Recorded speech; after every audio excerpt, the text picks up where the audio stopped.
Before my grandpa joined the Indian Railways, he worked for a few years for the East African Railways. It was during this time that he had this famous encounter with an ostrich. Here is his story in his own words. I was engaged in the laying of a new railway line. I lived in a small township, but my work was some 12 miles away. I had to travel to and from the work site on horseback. One day, my horse had a small accident, so I decided to walk to work. I knew a shortcut through the hills that would save me about 6 miles. This shortcut went through an ostrich farm or camp, as it was called. It was the breeding season. I knew the male birds were very aggressive in breeding season, ready to attack at the slightest provocation, but I also knew that my dog would scare away any bird that might try to attack me.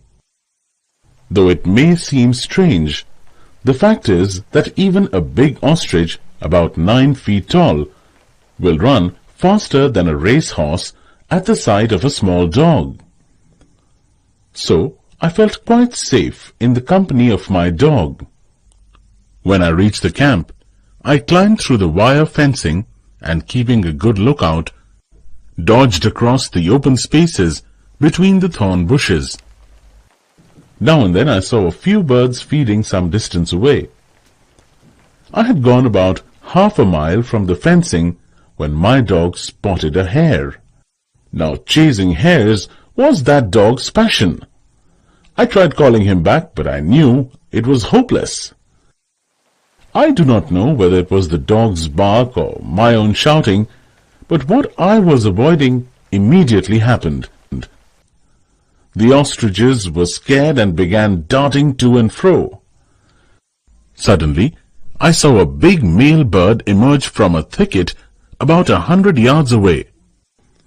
He stood still and stared at me for a few moments. I stared back. Then, expanding his short wings and with his tail erect, he came towards me. As I had nothing, not even a stick, with which to defend myself, I turned and ran towards the fence. But it was an unequal race. What were my steps of 2 or 3 feet against the creature's great strides of 16 to 20 feet?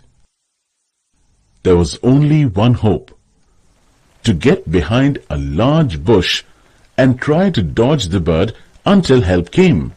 A dodging game was my only chance, and so I rushed for the nearest clump of thorn bushes and waited for my hunter. The great bird wasted no time. He was soon there. Then the strangest battle took place. I dodged this way and that, taking great care not to get directly in front of the ostrich's deadly kick. Ostriches kick forward, and with such terrific force that if you were struck, their huge chisel-like nails would cause you much damage. I was breathless, and really quite helpless. Calling wildly for help as I circled the thorn bush, I began to feel weak. How much longer could I keep going? I was ready to drop from tiredness. Suddenly, the angry bird charged straight at me. Somehow, I jumped to one side. I do not know how, but I found myself holding on to one of the bird's wings quite close to its body. It was now the ostrich's turn to be frightened. He began to turn, or dance, or waltz, moving round and round so quickly that my feet were soon swinging out from his body, almost horizontally. All the while the ostrich kept opening and shutting his beak with loud snaps. Imagine my situation as I clung desperately to the wing of the enraged bird. He was whirling me round and round as though he were a discus thrower, and I the discus. My arms soon began to ache with the strain, and the swift and continuous circling was making me dizzy. But I knew that if I relaxed my hold even for a second, a terrible fate awaited me. Round and round we went in a great circle. It seemed as if the bird would never tire, and I knew I could not hold on much longer. Suddenly the ostrich went into reverse. This sudden move made me lose my hold, and I fell flat on the ground. Even before I had time to realize what had happened, the big bird was upon me. I thought the end had come. I raised my hands to protect my face, but the ostrich did not strike. I moved my hands from my face, and there stood the creature, with one foot raised, ready to deliver a deadly kick. I could not move. As I watched, frightened, the ostrich turned his head sharply to the left. A second later, he jumped back, turned, and ran away as fast as he could go. Confused, I wondered what had happened. I soon found out.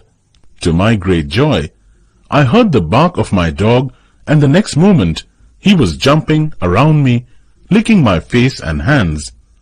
I gladly returned all the affection.